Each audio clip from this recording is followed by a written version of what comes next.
From the unexplained to the mundane, come join us on a journey to the fringe.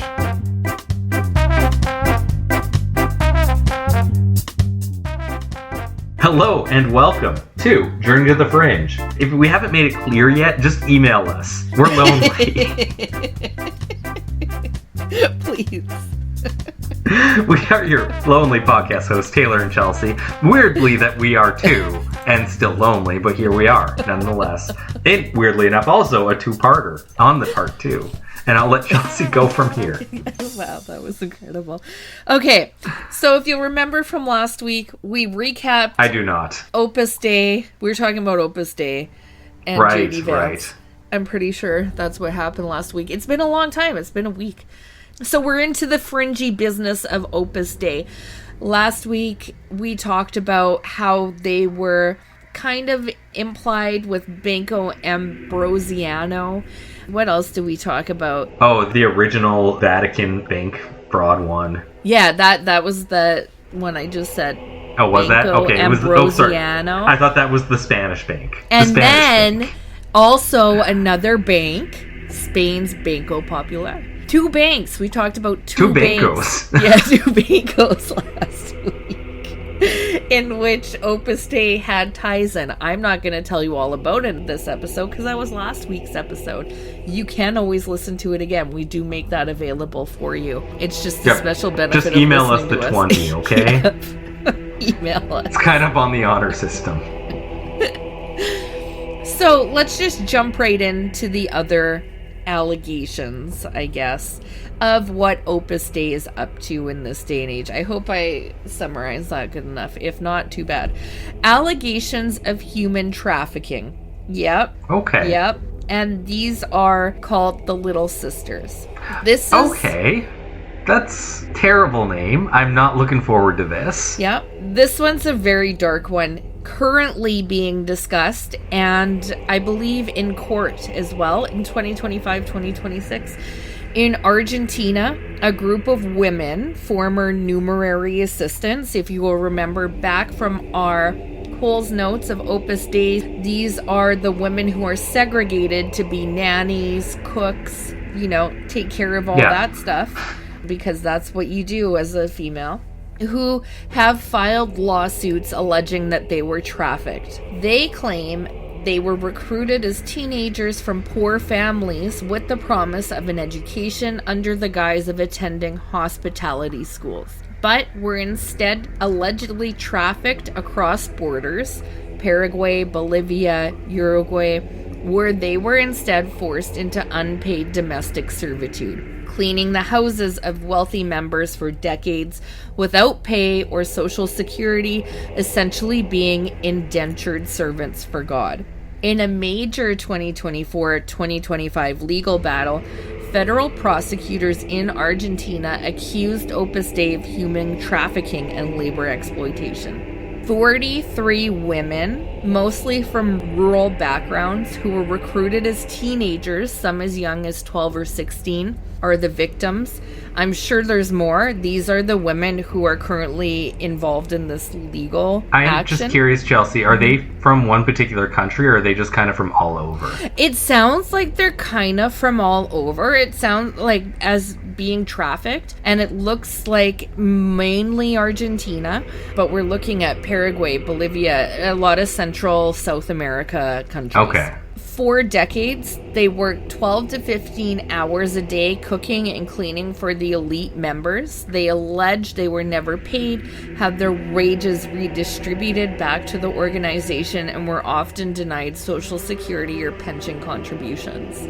This is an active and evolving legal situation. Federal prosecutors in Argentina have officially indicted high-ranking members of Opus Dei. I'm going to post some of the sources for this up in the episode notes. I have an article from The Guardian titled, "I Became Like a Slave: Why 43 Women Are Suing the Secretive Opus Dei Catholic Group in Argentina." So the indictment specifically names Monsignor Mariano Fazio, the second in command of Opus Dei worldwide, as a defendant. So I guess there are people who are like in charge and stuff. So I wonder. I am curious about how nobody's in charge. He's just a number 2. He's number 2, but who would be the number 1? No number 1. There's lots no of number one. 2s. He's the highest they go. Yeah.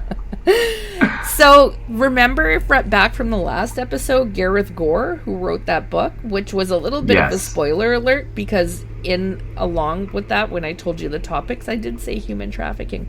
He got into he's pretty interesting. I've listened to some podcasts with him on there. He originally got into this doing some investigation on the Spanish bank.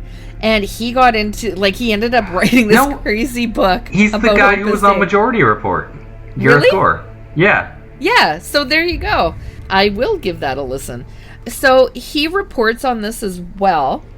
And he just goes crazy into Opus Dei after finding this out about investigating the Spanish bank and their ties to Opus Dei. So he interviews whistleblowers and looks into investigations, particularly in Argentina, involving the recruitment of young girls from low-income families. He alleges they were lured into the organization and forced into years of unpaid domestic labor at Opus Dei centers. So there's that. Pretty good. That one's ongoing. Maybe we'll do a mini in the future just to update what's going on with it.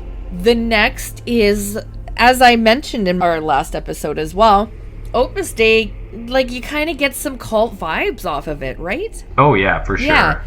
Gore also delves into the secretive world of numeraries and their cult-like practices of Opus Dei.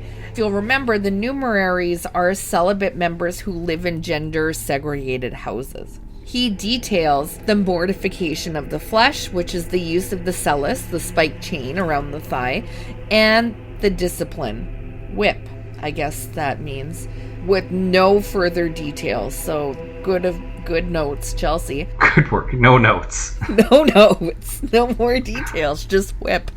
I did watch an interview they're funny with their secretive. They're not allowed to do interviews, really, if they're a member of Opus Dei regarding practices or anything. Makes sense. Probably unless it's portrayed in the proper light in recruitment videos or something. Or, it's another Opus Dei person doing the interview. Yeah. Yeah. So it was only ex-members that they were able to. Some wouldn't even give their identity, but one of the guys that I watched, he showed the thing that goes around the thigh. He still had it for some. I don't know why you would keep that as I think at some point you start to like it. Or I don't know that he would be wearing it. Do you think that he would be wearing it if he left Opus Dei? I don't know. Maybe it feels like, I don't know. He didn't lift up his pant leg and it was on. Old people are constantly wearing ties out in public, despite the fact that they're not comfy and not required for their everyday life. I never thought about how uncomfy a tie would be. Is it uncomfy? Yeah, I mean, it's something that's threatening to strangle you the entire time you're out using it. That's true. Just lightly strangling you throughout the day. Never thought of it that way. Just giving you a reminder that your life can be taken very quickly. Due to your own personal choice, or at least your boss's personal choice. I should give people more ties for presents. I really don't hope you get me for Secret Santa this year. That is a threat, I will tell them. I'll write it in their card. You could have gotten a tie. No, I got you this tie as a threat. Oh, good. Don't forget, you could die. Recruitment tactics used include grooming child numeraries as young as 14. As I was saying, it was... We knew about that, yeah. And the other one, it was young girl. It's almost like grooming. It is. I just said grooming. Completely like grooming. Except, and then weirdly, there haven't been sex allegations, which I'm not saying as I don't know. I don't know how to move forward with that other than making that statement and being quiet. It's just an assumption at this point because they're part of the Catholic Church. Yeah. I don't think I directly address any sexual stuff in this. But you got to think they are Catholics. You got a lot of celibate men that that's how the entire Catholic Church is supposed to work, and man, that did not work out. No, it does not work out at all. Which is something, actually, I'm glad you brought that up. Because, that alone has huge implications of all the celibate men altogether. That's never good. So, they have their grooming. They have psychological control, allegations of members being prescribed heavy psychiatric drugs to remain compliant. We've already like how discussed heavy, 20 pounds, 30 pounds? Yeah, maybe. Yeah. We've already discussed emails being monitored, financial control. So there are a lot of cult-like practices going on in this. Control of banks, right? That you see in cults. Yeah. I'm just waiting to hear which news source they own at this point. Yeah. Because that's when you really know you've made it as a cult, is when you own a newspaper. That is very true, actually, if I've learned anything from our podcast. Next point is I can't wait to find out what this means, because I can't remember. The pinky and the brain level of influence. There is a persistent theory that Opus Dei operates like a white masonry, a secret society of the elite. High-level reach because they target intellectuals and leaders. People have accused them of placing members in the U.S. Supreme Court, the FBI, and major European governments to steer global policy toward ultra-conservative religious goals. Why are there so many that want ultra-conservative? Why can't we have one that's pushing towards socialism? I know, right? I know. Like, just give us one.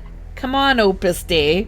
You don't have it in you, obviously. You're Opus Dei. But, like, I get what you're saying. Like, why not have, like, a liberal, very liberal cult? Do they exist? I don't think they would. I'm sure they do. I would have to think about it. That's kind of off the top of our head at this point, but I'm sure somebody will be, like, screaming at us for it. That would be a good episode. We should find one and do an episode on that. I'd be interested in that. Maybe I'll join them. I don't know.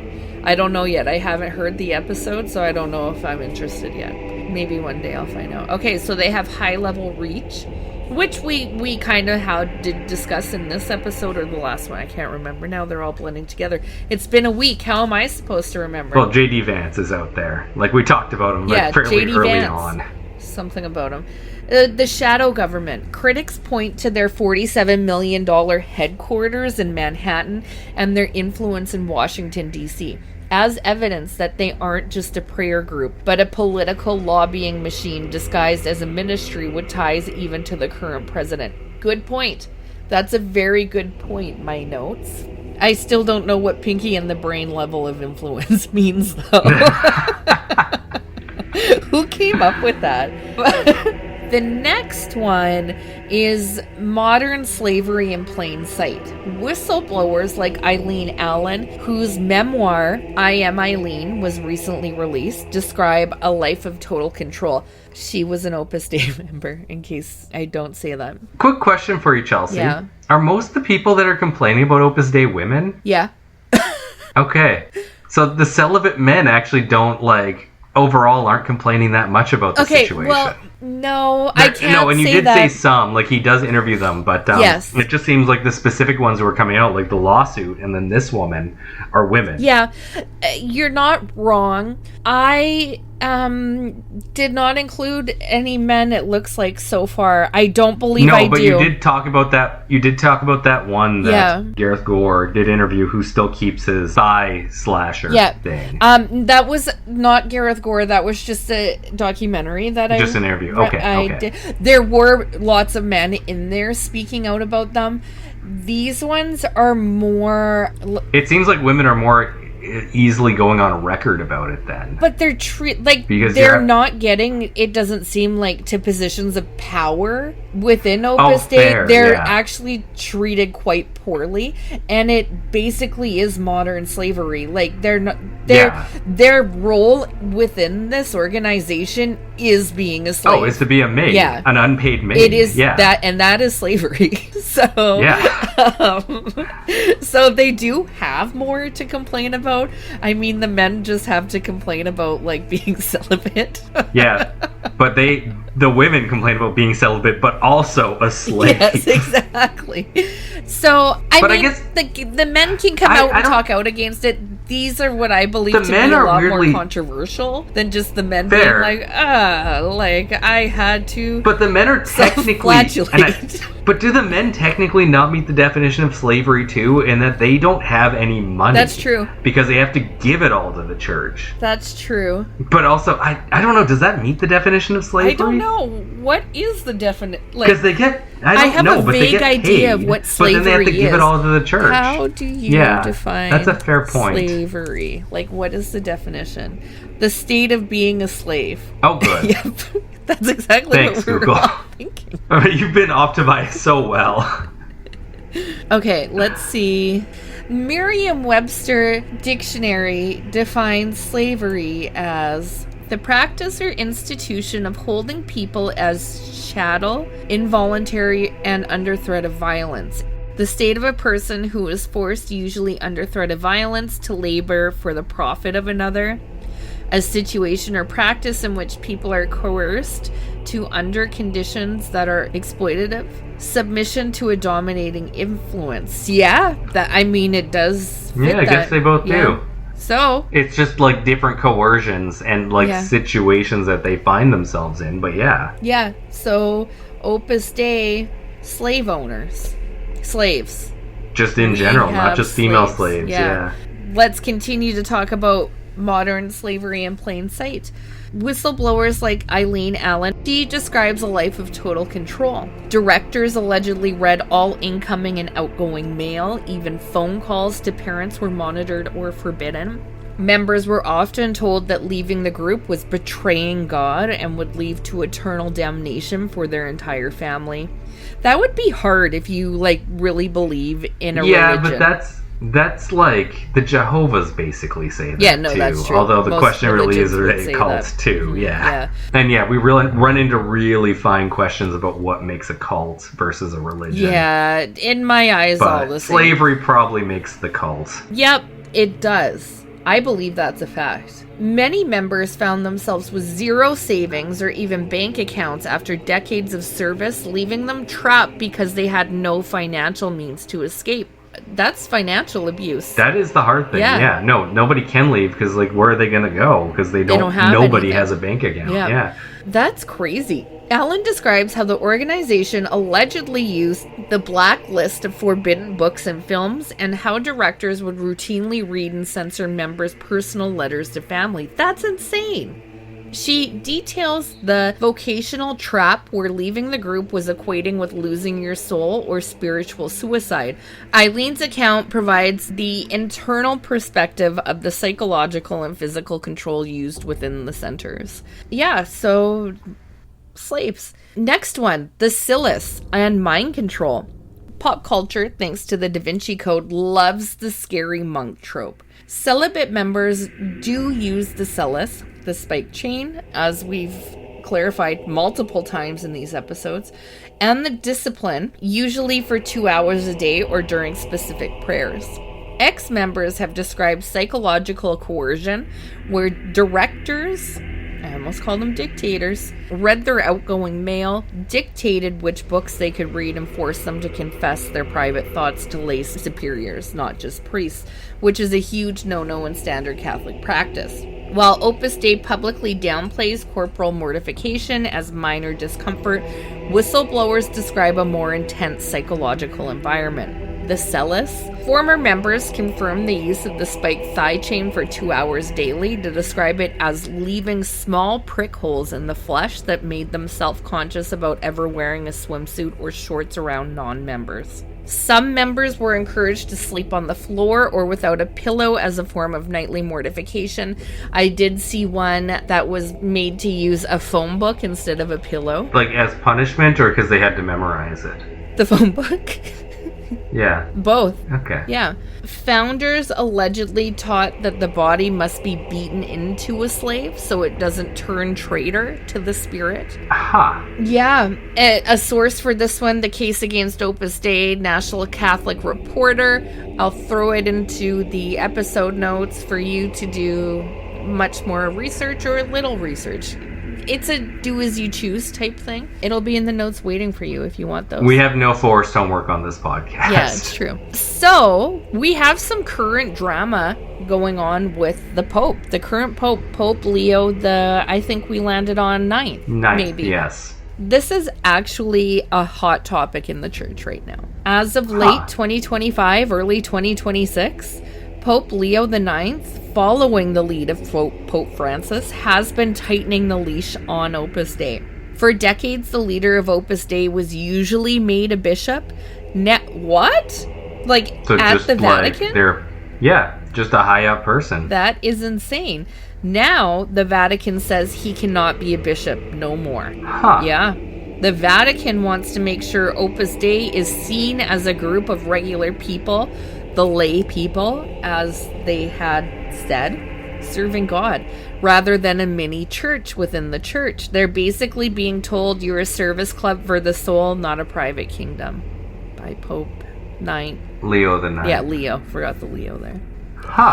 So, I'm sure you were really anticipating this one, and this is modern political influence that Opus Dei had. It got my juices flowing with all that talk about their headquarters in Washington, D.C. and stuff like that. Even Taylor talking about J.D. Vance. Gore's book goes into this as well. Sounds like a really good read. He looks into this and makes waves by connecting the organization to current U.S. politics. Gore tracks Opus Dei's role in bankrolling right-wing causes and its links to figures like Leonard Leo and the Heritage Foundation. Leonard Leo, he's the head of the Heritage Foundation. Leonard Leo and the head of the Heritage Foundation. They're basically, and if you need an idea of who this is, he tells Trump who to appoint as judges. Okay. And he got a ton of money. Like, somebody donated several $1 billion to them 2 years ago. And, like, all three of the Supreme Court justices that Trump put up there were members of the Heritage Foundation. And pretty much everybody who's been appointed as a federal judge is a member of the Heritage Foundation. They're on a list of people that Leonard Leo just gives to Trump to appoint. Cool. Sounds fantastic. Probably a good episode of its own at some point, Probably, too, but yeah. We're not quite a politics show. We're a fringe topic show where we talk about how shitty the politics are at this point. And not to that point, but it was a good point, that we're not a politics show. Kind of. Borderline. We're a fringe show. Yeah. I mean, don't come here for the politics because you're going to get Bigfoot too. But I gotta say, Bigfoot is probably an anarcho-socialist. We do it all here, Journey to the Fringe. Investigative journalists have documented deep ties between his administration and individuals closely associated with the organization. The connection is generally described not as a direct religious affiliation, but as a strategic alliance between Trump's MAGA movement and the traditional Catholic power structure in Washington, D.C. The legal architect, Leonard Leo. The most significant link is Leonard Leo, the longtime leader of the Federalist Society. Oh, sorry, Federalist Society, not the Heritage Foundation. Heritage Foundation's different. It's the Federalist Society that he's the head of. Okay, well now I'm confused. Okay, Heritage Foundation is something different. Okay, so what you were talking about was the Federalist Society? Yes, okay. The Federalist Society is the thing that lawyers join and are members of. Okay, so, and my next point is exactly what Taylor pretty much gave a rundown of. So, Leo, he's the primary architect of Trump's judicial appointments, including the selection of Supreme Court Justices Neil Gorsuch, Brett Kavanaugh, and Amy Coney Barrett. Leo is a prominent Catholic layman with deep ties to Opus Dei. He has served on the board of the Catholic Information Center, CIC, in DC, DIC, which is run by Opus Dei priests and serves as a hub for the conservative Catholic elite. So weird. Gore's book argues that the overturning of Roe versus Wade was the culmination of decades of lobbying by this Opus Dei adjacent network. I hate that. Okay, so Project 2025 and Kevin Roberts.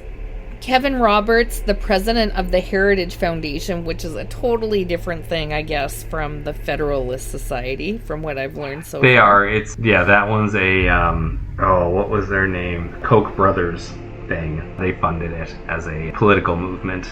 We did something with that, didn't we? we've talked about the Koch brothers before, David, and I think David's the one that's left. But probably just keep going. Yeah, I intend to. Thank you. Good. So Kevin Roberts, the president of the Heritage Foundation and the driving force behind Project 2025, is another key figure. Roberts has publicly stated that he receives regular spiritual guidance from the Opus Dei-led Catholic Information Center. Critics and journalists like Gore point out that many of the policy goals in Project 2025, such as restructuring the federal government and implementing strict socially conservative laws, align with the integralist philosophy often found in Opus Dei circles, which seek to integrate Catholic teaching into civil law. Several high-ranking members of Trump's first and current administrations have had documented ties to the organization or centers. Mick Mulvaney, Trump's former acting chief of staff and OMB director, was a frequent visitor to the Catholic Information Center and has been linked to the network Gore describes as the Opus Dei Syndicate in D.C. Pat Cipollone, Trump's former White House counsel, also has long-standing ties to the same conservative Catholic circles in Washington. And apparently J.D. Vance. I don't even think that J.D. Vance makes it onto this list. Because he doesn't do anything, let's face it. It's true. If he actually did something or was entertaining in any way, maybe we would talk about him. He gets booed a lot. Interestingly, as of late 2025, early 2026, the relationship has shown signs of strain. Trump has recently lashed out at Leonardo Leo, calling him a sleazebag on Truth Social after some of Leo's judicial picks did not they didn't rule. do what he wanted. Yeah. Conversely, many traditionalist Catholics associated with Opus Dei have expressed conflict over Trump's shifting rhetoric on certain issues, even while supporting his broader judicial and regulatory agenda. And then there's the Black Pope myth. Because of their unique legal status, reporting directly to the Pope, they have often been called a church within a church, operating with a level of autonomy that makes outsiders and even other Catholic priests highly suspicious. Well, and that weirdly makes sense with the amount of people who are Catholic within the Trump administration who say they know better than Pope Leo. Like they understand Catholicism better than the Pope. Which is like, categorically, as a Catholic, you can't think that. Because the Pope is that literally God's something they voice say? on earth. Oh yeah, no, it's like, it's not necessarily outright said, but they constantly say how they disagree with how the Pope views things. Which would make sense if they kind of have their own, like, view of what the Pope is, or a separate Pope. Yeah. Interesting. And I don't think that that's, like, something I could imagine. I don't know, like, that much about the Catholic Church. Like, I know about the asshole popes, like, the important ones so far. I'm sure there's going to be more that I'll learn about asshole pope. Oh, there's some good asshole popes out there that we'll cover. Oh, they probably don't like to be told that, like, Catholics don't agree with their views, because they're, like, the almighty. Yeah. It also weirdly brings up this as a weird topic that, like, J.D. Vance was one of the last people to meet with Pope Francis before he died.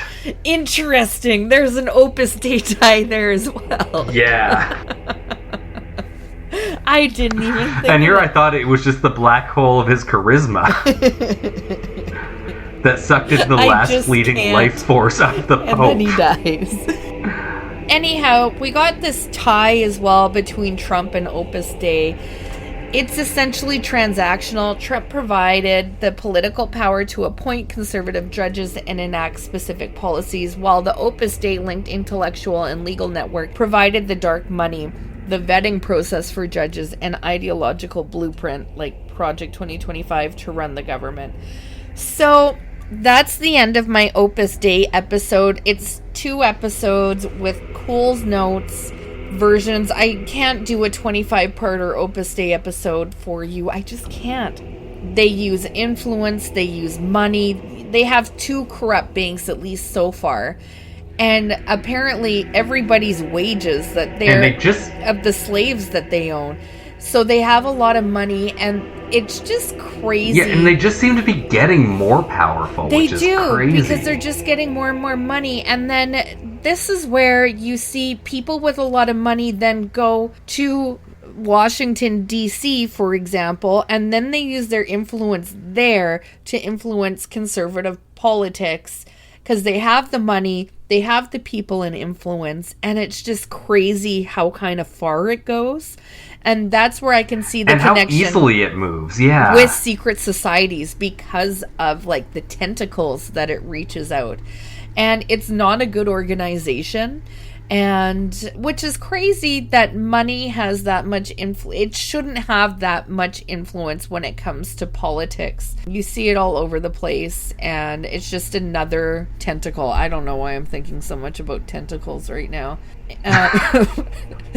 But there's like tentacles all over the place, tentacles of influence, tentacles of money, tentacles into politics.